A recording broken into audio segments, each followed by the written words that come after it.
Welcome to WEFM's 3 p.m. news. I am your presenter, Jessica Klein. First on the local scene. St. Vincent and the Grenadines is under investigation by the U.S. federal authorities regarding the seizure of President Nicolas Maduro's Dassault Falcon 900EX aircraft. The aircraft's previous visits to St. Vincent, Cuba, and Brazil have been documented by authorities. In January 2023, the plane's registration in the United States was cancelled as it was exported to St. Vincent and the Grenadines. A Florida-based company reportedly sold the plane to a limited liability company in SVG, which is not listed in the SVG registry. Records suggest a quick export of the plane to San Marino. U.S. officials suspect that selling the plane through a third country could breach American sanctions on Venezuela.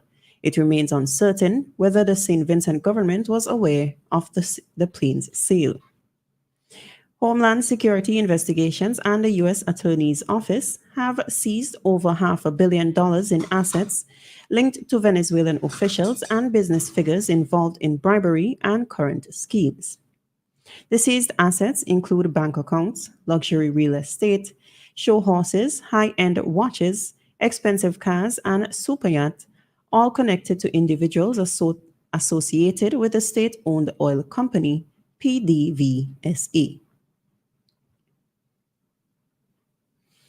This week, St. Vincent and the Grenadines received two 20-feet containers of essential daily supplies such as rice, peas, and other necessary items from the Taiwan Shushi Foundation. Ambassador Fiona Hugh Chun-Fan of Taiwan and NEMO Director Michelle Forbes swiftly assigned colleagues from both sides to assist in sorting the relief resources at the St. Joseph Convent. A post on the Embassy of Taiwan in SVG's Facebook page revealed the plans for a handover ceremony and distribution to households on Thursday, September 5th, 2024 in Union Island.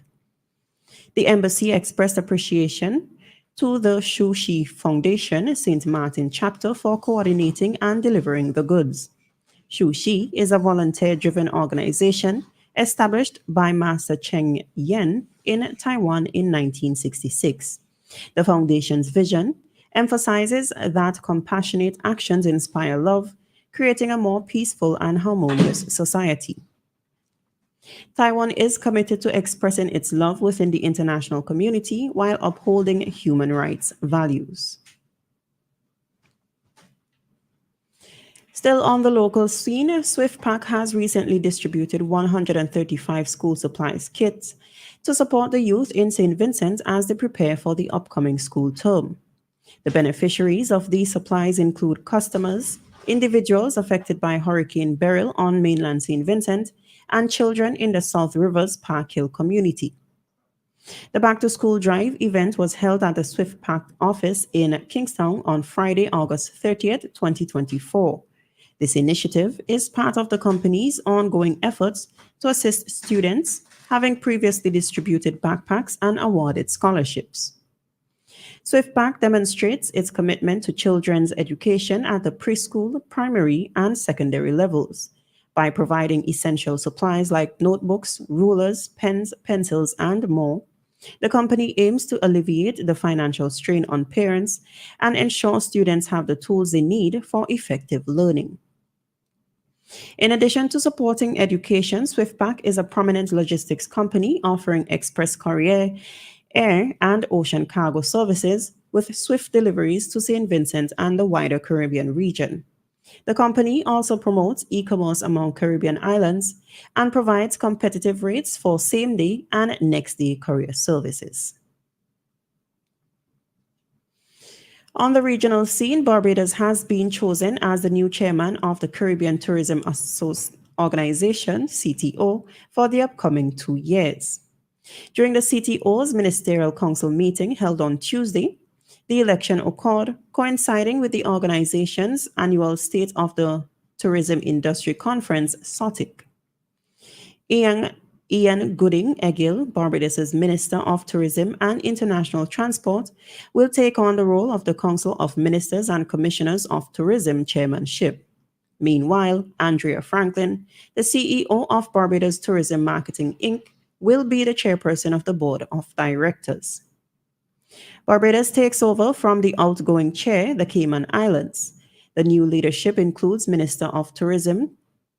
This leadership included Minister of Tourism and Ports Kenneth Bryan and Director of Tourism Rosa Harris. Incoming Chairman Ian Gooding Egil expressed gratitude for leading the CTO, emphasizing unity and the work ahead. He also thanked Minister Bryan and Director Harris for their contributions. Members praised Minister Bryan and Director Harris for their exceptional leadership during the Cayman Islands chairmanship, recognizing their dedication and vision in strengthening the CTO. Prime Minister of Jamaica Andrew Holness has pledged to hold by-elections in Trelawney Southern and the soon-to-be vacant St. Andrew North Western before the year ends. In addition, voters in Morant Bay in St. Thomas and Anon Town in Clarendon, where elected representatives have passed away, may also head to the polls soon.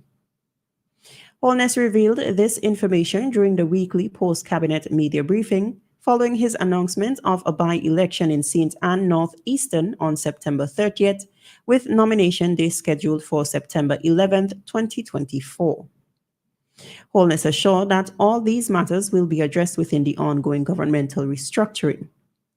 Despite not directly addressing why Trelawney Southern has been without a political representative since the resignation of Marissa Dalrymple Filbert almost a year ago, Holness dismissed claims of favoritism towards St. Ann Northeastern, a constituency under JLP's control for 23 years.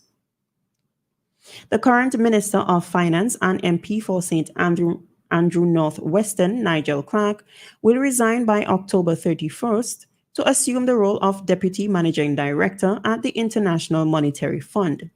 The JLP has chosen Dwayne Smith, a three-time councillor, as Clark's successor in this constituency.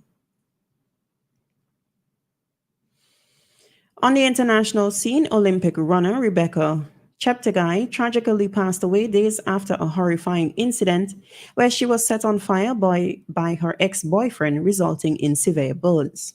The 33-year-old Ugandan marathon runner, known for her recent participation in the Paris Olympics, was attacked upon returning home from church with her two daughters in northwest Kenya. Her father, Joseph Cheptegei, described her as a supportive daughter, while fellow Ugandan athlete James Korwa praised her generosity towards other runners. Reports suggest the attack stemmed from a dispute over land ownership between Cheptegei and her former partner, with investigations currently underway. Cheptegei, originally from a neighboring region in Uganda, had purchased property in the Trans Nzoia County near Kenya's elite athletics training facilities. The incident sheds light on the alarming rates of violence against women in Kenya, with a national survey revealing that 34% of women reported experiencing physical violence in 2022. Seeking justice for his daughter, Mr. Cheptegei urged the Kenyan government to take action. He expressed concerns about supporting her two children, aged 12 and 13, with their education now that they have lost their provider. This has been WEFM's 3 p.m. news. I have been your presenter, Jessica Klein. Join us again at 5:30 p.m. for WEFM's evening news, and we thank you for listening.